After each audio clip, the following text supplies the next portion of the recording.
Hello friends, welcome back to on YouTube channel R N. Educational academy.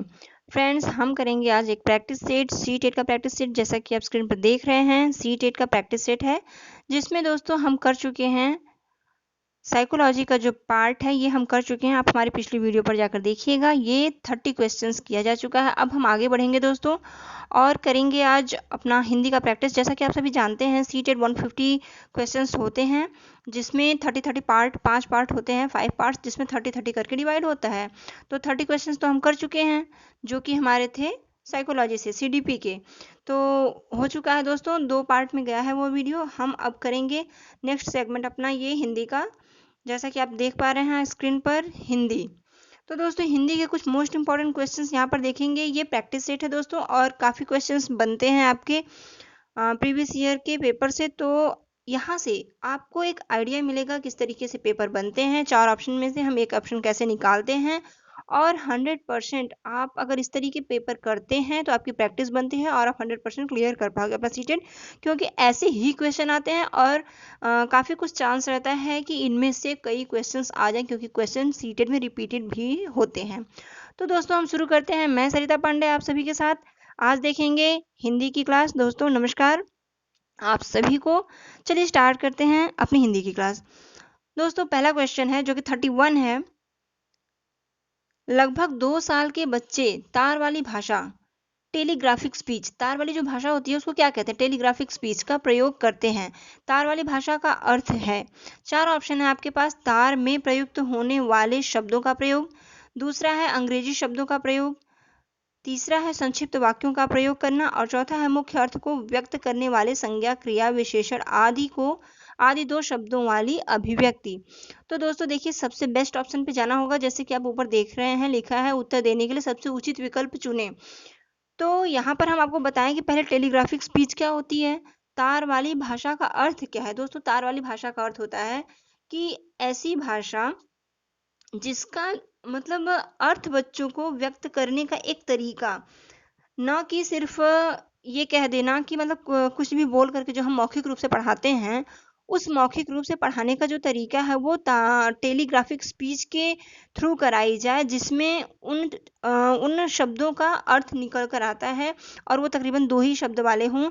तो यहाँ पे जैसा आप देख पा रहे हैं, 4th ऑप्शन हो जाएगा आपका, मुख्य अर्थ को व्यक्त करने वाले संज्ञा, क्रिया, विशेषण आदि 2 शब्दों वाली अभिव्यक्ति। ऐसी अभिव्यक्ति हो जो 2 शब्द की अभिव्यक्ति हो, छोटी हो, बच्चा आसानी से समझ सके और उसका अर्थ निकल के आ सके। इसके अंतर्गत हम संज्ञा, क्रिया, विशेषण सभी ले सकते हैं। तो आपका राइट ऑप्शन हो जाएगा फ्रेंड्स यहाँ पे 4th ऑप्शन। आगे बढ़ेंगे, देखेंगे नेक्स्ट क्वेश्चन हम। प्राथमिक स्तर पर सुनना बोलना कौशल के विकास में कौन सी विधियां अधिक सहायक हैं? सुनना और बोलना कौशल, ठीक है। तो सुनना और बोलना कौशल के लिए कौन सी विधि सबसे बेस्ट होगी? देखिए ऑप्शन, कहानी कथन और श्रुतलेख, कविता पाठ और भाषा प्रयोगशाला, भूमिका निर्वाह मतलब रोल प्ले और समाचार वाचन, एंड 4th ऑप्शन आपका भूमिका निर्वाह और बातचीत करना। तो दोस्तों देखिए, यहाँ पर कहानी कथन और श्रुतलेख, देखिए श्रुतलेख में तो लिखने की बात हुई ना, सुनना और बोलना कहा जा रहा है, तो पहला तो होगा नहीं। कविता पाठ और भाषा प्रयोग, देखिए भाषा का प्रयोग करेंगे, कविता पाठ करेंगे तो ठीक है, बिल्कुल बच्चे बोल पाएंगे, प्राथमिक स्तर की बात हो रही है, और सुनना और बोलना कौशल की अभिव्यक्ति है। तो हाँ होगा जरूर, लेकिन आप सबसे बेस्ट ऑप्शन पे जाना है तो चारों देख लिया जाए एक बार। भूमिका निर्वाह मतलब रोल प्ले, अगर हम कोई एक्टिंग करते हैं, बच्चों से रोल प्ले कराते हैं और समाचार वाचन कराते हैं, जी हाँ ये भी ठीक है। भूमिका निर्वाह और बातचीत करना, देखिए दोस्तों यहाँ पर सबसे बेस्ट ऑप्शन में आप जाएंगे अगर, तो आपका 4th ऑप्शन राइट होगा, भूमिका निर्वाह और बातचीत करना। भूमिका निर्वाह में देखिए यहाँ पे 3rd ऑप्शन में कभी भी एक ऑप्शन में अगर दो ऑप्शन में अगर एक ही चीज हो, जैसे भूमिका निर्वाह यहाँ पर भी है, भूमिका निर्वाह यहाँ पर भी है। अब बताइए, भूमिका निर्वाह अगर आप 3rd को राइट मानते हैं तो भूमिका निर्वाह मतलब हो गया, उसके साथ साथ समाचार वाचन, ठीक है। और 4th में क्या है? भूमिका निर्वाह तो सही है, रोल प्ले करना, बिल्कुल सही है। रोल प्ले करने में क्या होगा कि बच्चा जब बात करेगा, कुछ भी रोल प्ले करेगा, तो उसमें कहेगा भी, सुनेगा भी, सुन करके ही कुछ बोलेगा, तो सुनना बोलना दोनों कौशल उसके विकसित होंगे। अब वही चीज है भूमिका निर्वाह के अंतर्गत, वही चीज है बातचीत करना। समाचार वाचन तो बच्चा बस बोलेगा ना, उसमें सुनेगा नहीं कुछ। समाचार वाचन में बच्चा सिर्फ समाचार का वाचन करेगा, लेकिन बातचीत करने में जब बच्चा बात करता है तो एक दूसरा पक्ष भी होता है जो कि बोलता है, तो वो सुनता भी है, फिर उसके बाद सोच समझ कर कुछ बोलता है। तो यहाँ पे आपका राइट ऑप्शन बेस्ट हो जाएगा, आपका फोर्थ ऑप्शन, भूमिका निर्वाह और बातचीत करना। ठीक है, भूमिका निर्वाह थर्ड में भी था, हम जा सकते थे, बट समाचार वाचन जो है सिर्फ बोलने की क्रिया होगी, उसमें सुनने की क्रिया नहीं होगी। तो आपका फोर्थ ऑप्शन राइट हो जाएगा। आई थिंक आप समझ पाए होंगे। तो ऐसे ही सोच समझ के हमें बेस्ट ऑप्शन पर जाना है और राइट आंसर करके अपने 1 नंबर बनाने हैं। तो दोस्तों आगे बढ़ेंगे। इनमें से प्राथमिक स्तर पर भाषा शिक्षण का कौन सा उद्देश्य अनिवार्यतः नहीं है? देखिए, क्वेश्चन की फॉर्म में थोड़ा सा बोल्ड कर दूं दोस्तों, क्वेश्चन की फॉर्म यहाँ पर है नहीं है, तो आपको यहाँ पर सर्कल जरूर कर लेना है, क्योंकि हम भूल जाते हैं, अक्सर माइंड से स्किप हो जाता है। तो प्राथमिक स्तर पर भाषा शिक्षा का कौन सा उद्देश्य अनिवार्यतः नहीं है। अब कौन कौन सा उद्देश्य हो सकता है, कौन कौन सा उद्देश्य होगा, ये आप देख लीजिए। जो नहीं होगा वो अपने आप निकल आएगा। तो भाषा शिक्षण का प्राथमिक बात की गई है, तो प्राथमिक के बच्चों का जो एज ग्रुप होता है उसको आप ध्यान में रखेंगे कि हमें उसी उम्र में देखना है, 5 से लेकर 11 वर्ष के बच्चों के अंदर ही देखना है। विभिन्न संदर्भों में प्रयुक्त शब्दों के सही अर्थ ग्रहण करना। दूसरा ऑप्शन है विभिन्न संदर्भों और स्थितियों में अपनी बात व्यक्त करने की कुशलता का विकास। एंड थर्ड ऑप्शन है भाषा के अलंकारिक प्रयोग की क्षमता का विकास। एंड फोर्थ है मानवीय मूल्यों का विकास। तो दोस्तों यहाँ पर देखिए कि भाषा में अलंकारिक प्रयोग की क्षमता का विकास, पढ़ते समय ही 4 ऑप्शन जब हम पढ़ते हैं तो हम कहीं ना कहीं क्लिक कर जाता है, जब हम पढ़े हैं, हमारी प्रैक्टिस बनी है तो क्लिक कर जाता है। अब अलंकारिक बात जो हुई, देखिए अलंकार क्या है? अलंकार जो है ऐसी चीज है जिसके बारे में एक प्राइमरी का बच्चा, अलंकार तो ऐसे से अलंकार है कि हम और आप कंफ्यूज हो जाए अलंकार में। तो अलंकारिक प्रयोग, अलंकार को बातों में, अलंकार को किसी शब्द में यूज करके बात करना, ये बड़े बच्चों के लेवल की बात है। अलंकार भाषा जो है क्षमता का विकास, ये प्राइमरी के बच्चों में नहीं होगा। बाकी देखिए, हम पहला उपयुक्त शब्दों का सही अर्थ ग्रहण करना बिल्कुल होना चाहिए। विभिन्न संदर्भों और स्थितियों में अपनी बात को व्यक्त करने की कुशलता भी होनी चाहिए। और मानवीय मूल्यों का विकास, देखिए नैतिक विकास, जो मानव के मूल्य हैं, ये सब चीज ही विद्यालय में सिखाया जाता है।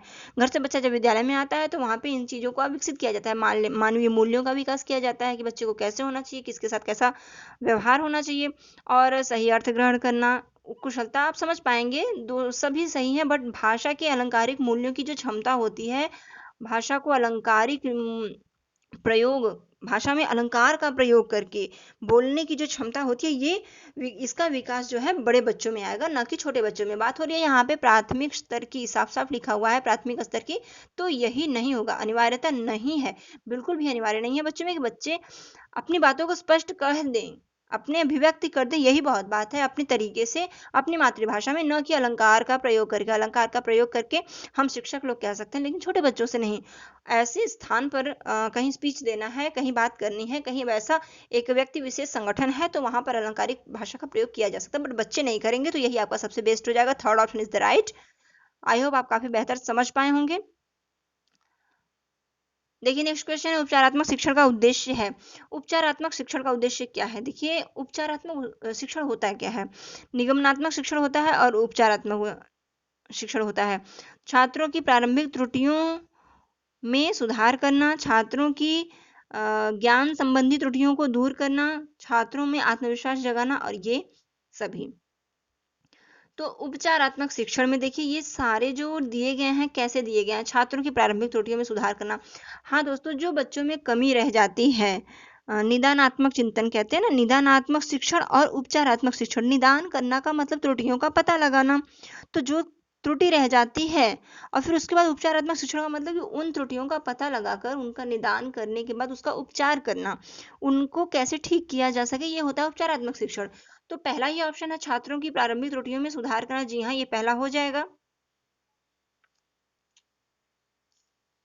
पहला तो हो जाएगा, क्योंकि निगमनात्मक शिक्षण और उपचारात्मक शिक्षण के अंतर्गत ये आता है। निदानात्मक शिक्षण और उपचारात्मक के अंतर्गत आता है। दूसरा देखेंगे, छात्रों की ज्ञान संबंधित त्रुटियों को दूर करना। जी बिल्कुल, ये भी आता है, दूर करेंगे और सिखाएंगे हम। उसका सुधार करेंगे, कैसे बच्चे की कमी को दूर किया जा सकता है। छात्रों में आत्मविश्वास जगाना। छात्रों में आत्मविश्वास जगाना, देखिए क्या है, छात्रों में आत्मविश्वास जगाते हैं किस तरीके से।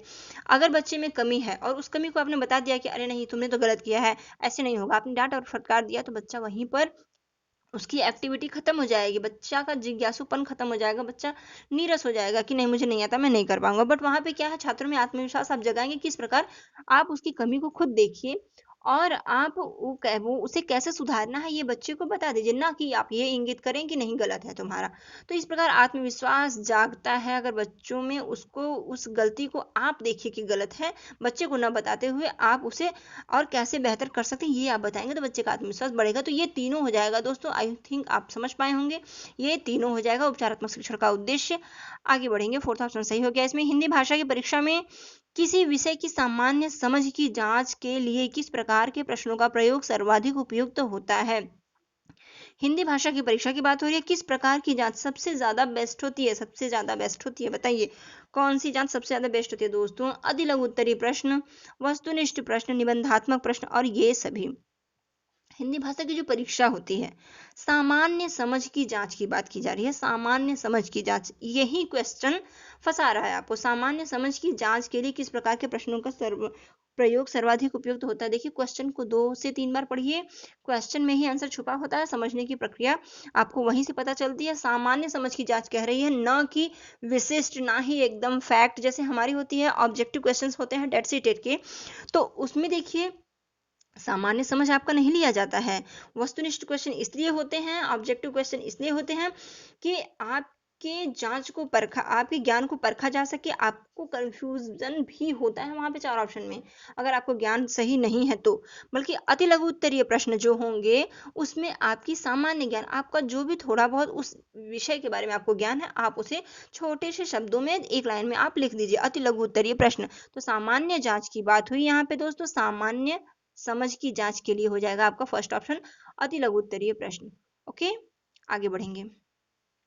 निम्नलिखित में से कौन सा मौखिक भाव प्रकाशन शिक्षण का उद्देश्य है। कौन सा मौखिक भाव प्रकाशन शिक्षण का उद्देश्य है। मौखिक भाव अर्थात मुख से बोली गई भाषा का भाषा को की अभिव्यक्ति एक तरीके से, तो कौन सा होगा बताइए। इसका प्रकाशन करने का, अभिव्यक्ति करने का शिक्षण का उद्देश्य क्या है, ये पूछा गया है। छात्रों को शुद्ध उच्चारण, उचित स्वर, उचित गति के साथ बोलना सिखाना, या छात्रों को निसंकोच होकर अपने विचार व्यक्त करने के योग्य बनाना, या विषयानुकूल व प्रसंगानुकूल शैली का प्रयोग करना सिखाना, या फिर सभी। दोस्तों देखिए, जहां पर सभी होता है जरूरी नहीं है कि सभी सही हो, क्योंकि देखेंगे आप अगले ही क्वेश्चन में 35 क्वेश्चन में भी आप देख पा रहे हैं यहाँ पे सभी था, लेकिन यहाँ पे हमने सभी नहीं किया। क्यों यहाँ पे सभी इसलिए नहीं किया, क्योंकि सामान्य समझ की जांच पूछा गया था, इसलिए हम फर्स्ट पे जाएंगे, अति लघु उत्तरी ही सही होगा, सभी नहीं होगा। तो इस तरीके से वहां पर तो देखिए सभी नहीं होगा। अब यहाँ पर भी सभी है, हम देखेंगे चारों ऑप्शन को और उस पर अपनी कुशलता को, अपने ज्ञान को रखेंगे, फिर समझेंगे क्या होगा। जरूरी नहीं है तुरंत उपरोक्त सभी हो, उपरोक्त सभी हो भी सकता है, बट चारों ऑप्शन पढ़ेंगे। तो यहाँ पे कहा गया मौखिक भाव प्रकाशन शिक्षण का उद्देश्य। मौखिक भाव प्रकाशन शिक्षण का उद्देश्य दोस्तों, छात्रों में शुद्ध उच्चारण, उचित ज्ञान, उचित स्वर, उचित गति, ठीक बिल्कुल मौखिक भाव में तो होंगे ये भी, उचित स्वर भी होना चाहिए, उच्चारण भी शुद्ध होना चाहिए और उचित गति के साथ बोलना सिखाना चाहिए हमें। इसी उद्देश्य के लिए हम बच्चे को मौखिक पाठ कराते हैं, मौखिक वाचन कराते हैं। छात्रों को निसंकोच होकर अपने विचार व्यक्त, जी हाँ बिल्कुल, बच्चे निसंकोच होकर अपने विचार व्यक्त कर सके, इसीलिए हम मौखिक पाठ कराते हैं कि बच्चे मौखिक वाचन करें, जिससे कि बच्चे अपनी अभिव्यक्ति कर सकें, बच्चे बोल सकें निसंकोच होकर। विषयानुकूल व प्रसंगानुकूल शैली का प्रयोग करना सिखाना, जी हाँ, ये भी हो जाएगा, क्योंकि विषय के अनुकूल और प्रसंग के अनुकूल। अब गद्य है या पद्य पाठ है, कभी कभी कोई नाटक या हम लोग कोई रोल प्ले कराते हैं तो उसके भाव कुछ और होते हैं, उसके अनुकूल बच्चा कर पा रहा है नहीं कर पा रहा, अगर नहीं कर पा रहा तो हम सिखाते हैं, तो शैली का भी प्रयोग, प्रसंग के अनुकूल शैली का प्रयोग करना भी हम सिखाते हैं, हमारा उद्देश्य यही होता है। तो दोस्तों यहाँ पे बिल्कुल आपका 100% उपरोक्त सभी हो जाएगा, क्योंकि ये जो तीनों फर्स्ट सेकंड थर्ड होंगे, ये तीनों आपके, सॉरी, ये जो फर्स्ट सेकंड थर्ड होंगे ये तीनों आपके वाचन कौशल की अभिव्यक्ति में शिक्षण का योगदान, शिक्षण का उद्देश्य है कि ये तीनों आप कराएं। तो एज अ टीचर दोस्तों, जब भी सोचेंगे आप कि हम एक टीचर हैं, हमें बच्चों के लिए कैसे क्या करना है जो सबसे बेस्ट होगा, तो आप सही आंसर पे जाएंगे 100%। तो यहाँ पे आपका फोर्थ ऑप्शन सही हो गया। आगे बढ़ेंगे, देखेंगे 37वां क्वेश्चन, बच्चे भाषा सीखने की क्षमता के साथ पैदा होते हैं, मुख्यतः यह किसका विचार है। तो दोस्तों यहाँ पर देखेंगे हम, यहाँ पे कुछ साइकोलॉजिस्ट की बात की गई है, कुछ साइकोलॉजिस्ट का नाम दिया गया है, एलएम वाइगोत्स्की, इवान पावलोव और नाउम चॉम्स्की और जीन पियाजे। तो बच्चे दोस्तों, बच्चे भाषा सीखने की क्षमता की बात हो रही है। देखिए, बच्चों के भाषा सीखने की क्षमता के साथ पैदा होते हैं, ये किसका कथन है, एक तरीके से ये विचार किसका है। तो भाषा की बात जहां भी आए दोस्तों, 100% आंख मूंद कर बस आप एक बार पढ़ के, आपको कुछ करना ही नहीं है, भाषा की बात जहां भी आए वहां पे आप तुरंत नॉम चॉम्स्की पर जा सकते हैं। चॉम्स्की ने भाषा के बारे में कहा है, बच्चे भाषा सीखने की क्षमता के साथ पैदा होते हैं, मतलब बच्चे जब पैदा होते हैं तभी उनके अंदर वो क्षमता होती है कि वो अपनी भाषा को सीख सकते हैं। ये नॉम चॉम्स्की का कथन है। और मैं आपको बताती चलूं कि जब भी भाषा की बात आए तो चॉम्स्की जी ही हैं। आप 100% श्योर हो के आप यहाँ पे लगा सकते हैं, नॉम चॉम्स्की बिल्कुल सही होगा। हाँ, एक बात और बता दूं कि भाषा के साथ साथ अगर सामाजिक भाषा की बात की जाए, यहाँ पर देखिए सामाजिक भाषा नहीं है, बच्चे भाषा सीखने की बात है, अगर समाज के साथ भाषा को जोड़ा जाए तो वहां पे आपके वाइगोत्स्की हो जाएंगे, ठीक है। और संज्ञान के साथ जोड़ा जाए तो वहां पे आपके जीन पियाजे हो जाएंगे, ठीक है। तो संज्ञानात्मक शिक्षण और विकास, इन सब चीजों के लिए जीन पियाजे जाने जाते हैं। वाइगोत्स्की जो है वो सामाजिक शिक्षा के लिए जाने जाते हैं, सामाजिक भाषा, सामाजिक अंतःकरण, ये सब कुछ जो भी, जहां भी सामाजिक चीजें आ जाए ना किसी चीज को लेकर के, वहां पे आपका वाइगोत्स्की हो जाएंगे। तो दोस्तों यहाँ पे आपको राइट आंसर थर्ड हो जाएगा, नॉम चॉम्स्की। आगे बढ़ेंगे, मैंने चाट खाई और फिर मैंने हंसी, मैंने चाट खाई और फिर मैंने हंसी, शर्मिला का यह भाषा प्रयोग मुख्यतः किस ओर संकेत करता है। दोस्तों ये जो क्वेश्चन है 38, ठीक है, 38 क्वेश्चन में बताना है आपको कि ये किस ओर संकेत कर रहा है। ये जो लिखा हुआ है, मैंने चाट खाई और फिर मैं हंसी, ये एक बच्ची है शर्मिला, यह भाषा का जो प्रयोग कर रही है, इस प्रकार जो बोल रही है, ये किस ओर संकेत करता है। क्या व्याकरणिक नियमों की जानकारी उसे नहीं है, या फिर नियमों का अति सामान्यीकरण है, या फिर भाषा प्रयोग में असावधानी है, या फिर भाषा की समझ नहीं है उसे, भाषा की समझ का ना होना, क्या है। तो दोस्तों यहाँ पर देखेंगे, मैंने चाट खाई, ठीक है, और फिर मैंने हंसी, वो क्या कर रही है कि वो जानती तो है कि मुझे बोलना कैसे है, मैंने चाट खाई, ठीक है, ये शब्द तो सही है, और फिर मैं हंसी, ये होना चाहिए था, लेकिन मैंने खाई और फिर खुद के लिए उसने जहां पर एक जगह मैंने लगाया था वहीं पर दोबारा फिर स्वयं के लिए मैंने ही लगा दिया। तो यहाँ हो जाएगा नियमों का अति सामान्यीकरण, यह जो नियम था इसका अति सामान्यीकरण हो गया है, एक ही चीज को दो बार यूज कर दिया गया, जबकि वो सही नहीं है। वहां पे मैंने चाट खाई और फिर मैं हंसी, लेकिन मैंने खाई और मैंने हंसी, उसको ये महसूस हो रहा है कि मैंने अगर खाई है तो मेरे लिए, खुद के लिए हम इसी तरीके से बोलेंगे। तो यहाँ पे नियम का अति सामान्यीकरण होगा। जानकारी तो है, अगर जानकारी नहीं होती तो वो एक पहला शब्द भी शुद्ध नहीं बोलती, इसलिए असावधानी भी की बात भी नहीं है यहाँ वो पूरे वाक्य को बोल रही है कि मैंने चाट खाई और फिर मैं हंसी, थोड़ा सा वहां पे नियम का अति सामान्यीकरण हो गया है। ठीक है, नियम का अति सामान्यीकरण हो गया, तो यहाँ पे आपका सेकंड ऑप्शन सही हो जाएगा। आगे बढ़ेंगे, देखेंगे भाषा की कक्षा में कौन सी शिक्षण युक्ति सबसे कम प्रभावी है। भाषा की कक्षा में कौन सी शिक्षण युक्ति सबसे कम प्रभावी है। उचित गति एवं प्रवाह के साथ पढ़ने पर बल देना, और सेकंड हो जाएगा शुद्ध उच्चारण पर अत्यधिक बल देना, एंड थर्ड हो जाएगा बच्चों की रुचि के अनुसार परिचित विषय या प्रसंग पर चर्चा करना, और फोर्थ हो जाएगा दूसरों की हस्तलिखित सामग्री, पत्र आदि पढ़वाना। दोस्तों कह क्या रहा है, सबसे कम प्रभावी है, तो यहाँ पर आपको ये भी ध्यान देना है ना, सबसे कम बोल रहा है ना कि सबसे ज्यादा, तो इसे आप सर्किल कर लीजिएगा, सबसे कम प्रभावी क्या है। देखिए भाषा की कक्षा में सबसे कम शिक्षण युक्ति सबसे कम प्रभावी है, कौन सी शिक्षण युक्ति। देखिए उचित गति प्रवाह के साथ पढ़ने पर बल तो बिल्कुल देना चाहिए आपको, ये तो अधिक प्रभावी है ना। बच्चे को आप अगर उचित गति, अवरोह आरोह प्रवाह ये सब नहीं सिखाएंगे तो क्या सिखाएंगे, तो बिल्कुल पहला तो होना चाहिए, पहला तो होना चाहिए, सिखाना चाहिए आपको। शुद्ध उच्चारण पर अधिक बल देना, जी हाँ, बच्चे को शुद्ध उच्चारण भी आपको सिखाना चाहिए, बच्चा अशुद्ध पढ़ता जाए और आप बैठे रहिए, बिल्कुल उचित नहीं है। बच्चों की रुचि के अनुसार परिचित विषय या प्रसंग पर चर्चा करना। जी हाँ, अगर बच्चा, कभी कभी होता है ऐसा कि बच्चा नहीं पढ़ना चाहता है, ठीक है, लेकिन बच्चे को अगर किसी पर्टिकुलर सब्जेक्ट पर इंटरेस्ट है, या किसी स्टोरी में, या किसी पोएम में, या किसी ड्रामा वगैरह स्टोरी में, कहीं भी अगर इंटरेस्ट है, उसी चीज़ को आप टॉपिक बना करके, अगर उसके इंटरेस्ट के अकॉर्डिंग आप मिलते जुलते चीज़ से परिचित विषय पर ही प्रसंग करते हैं, कोई चर्चा करते हैं, तो उसमें भी बच्चा कुछ ना कुछ सीखता है। तो ये तरीका भी आपका बिल्कुल सही है। अब कम प्रभावी की बात करें तो देखिए, दूसरे की हस्तलिखित सामग्री, देखिए दूसरे की हस्तलिखित सामग्री अक्सर एक इंसान नहीं समझ पाता है, और दूसरे का पत्र आदि पढ़वाना, तो ये बहुत ज़्यादा नहीं होगा, ये बहुत कम प्रभावी है। इससे बच्चा, क्योंकि अपनी अपनी लिखित लिपि जो होती है, हो सकता है दूसरे की लिखित जो लिपि है वो शुद्ध ना हो, तो बच्चा वैसे ही पढ़ेगा, वही आंखों के सामने आएगा और वही सीखेगा। तो दूसरे की हस्तलिखित लिपि और सामग्री और पत्र आदि को पढ़वाना, ये सबसे कम हो जाएगा, तो सबसे कम प्रभावी आपका यही हो जाएगा। राइट ऑप्शन आपका हो जाएगा दोस्तों यहाँ पे फोर्थ, क्योंकि बाकी सभी इम्पॉर्टेंट हैं, सभी प्रभावी हैं, ये सबसे कम प्रभावी होगा।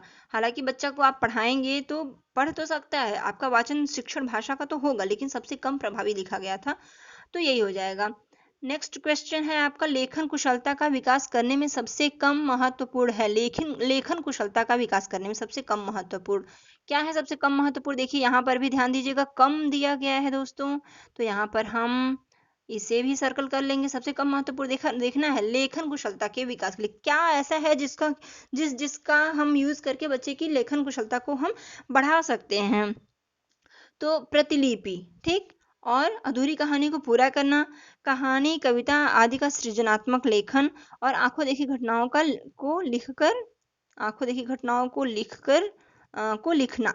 ठीक है दोस्तों, यहाँ पर देखिए लेखन कुशलता का विकास करना है और सबसे कम महत्वपूर्ण पूछ रहा है, तो हमें तो प्रतिलिपि ही लग रहा है, क्योंकि अगर कोई अधूरी कहानी है उसे बच्चा लिखेगा तो उसमें बच्चा अपने ज्ञान को लगाएगा ना, कि बच्चे ने अधूरी चीज़ों को पढ़ेगा पहले, कि पहला एक तो पार्ट क्या था, अब आगे क्या हो सकता है। अधूरी कहानी को पूरा करने में एक सृजनात्मकता बढ़ेगी, और कहानी, कविता आदि का सृजनात्मक लेखन, यहाँ पर साफ साफ दे दिया गया है सृजनात्मक लेखन, कोई भी कहानी, कविता उसको खुद से बना करके लिखना, ठीक है। और आंखों देखी घटनाओं को लिखना, बच्चे को कहीं भी कुछ दिखाया गया है, किसी मेले का वर्णन, किसी जगह घुमाया गया है, तो पर्यटन स्थल का वर्णन, तो ये सब बच्चा लिखेगा तो सोच सोच के लिखेगा कि स्टेप बाय स्टेप मैंने क्या क्या कैसे कैसे देखा।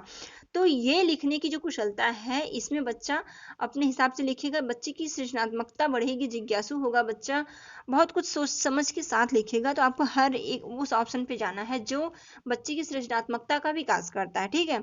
तो आपका देखिए यहाँ पर अधूरी कहानी को पूरा अगर बच्चा करता है, अधूरी कहानी को पूरा करता है, तो भी बच्चे की सृजनात्मकता का विकास होगा। आंखों देखी घटनाओं को बच्चा लिखता है तो भी सोच समझ के साथ लिखेगा। कहानी, कविता का सृजनात्मक लेखन कर दिया है कि खुद से कोई कहानी या कोई कविता, कोई स्टोरी या कोई पोयम बच्चा बनाए, लिखे अपने हिसाब से, जो भी उसको समझ में आता है, तो वो भी बहुत ही बेहतर होगा, बच्चा अपने दिमाग का यूज करेगा। प्रतिलिपि, प्रतिलिपि मतलब कहीं पे कुछ देखा हुआ है, लिखा हुआ है, बस उसको देखकर उतार लेना, ये सबसे कम महत्वपूर्ण होगा। इसमें सिर्फ बच्चा लिखेगा, वहां पे उसकी मानसिक क्षमता नहीं बढ़ेगी, वहां पे कुछ सोचने जैसी बात नहीं होगी, तो सबसे कम पूछा गया है दोस्तों, तो यहाँ पे आपका हो जाएगा राइट आंसर, सबसे कम महत्वपूर्ण है, first option is the right answer.